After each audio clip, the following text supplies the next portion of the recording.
Chapter 5, Mishnah 5. The rest of the chapter describes how the Pesach offering was brought. The Pesach was slaughtered in 3 groups.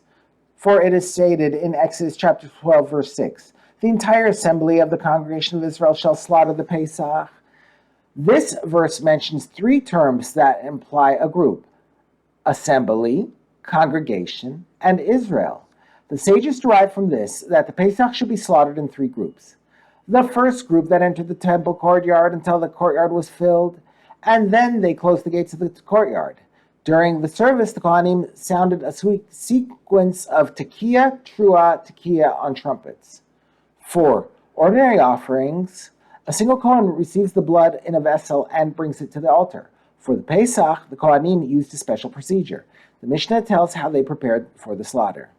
The Kohanim stood in rows that stretched from the place where the animals were slaughtered until the altar, and in their hands were silver bowls and gold bowls, which they would use to bring the blood of the offerings to the altar. 1 row was all Kohanim with silver bowls, and 1 row was all Kohanim with gold bowls, but they did not mix silver and gold bowls in the same row, because a complete row of one type looks nicer. And the bowls did not have wide bases, but pointed bottoms, because if they had wide bases, the Kohanim might put them down on the ground, and the blood would congeal and thereby become unfit to throw on the altar.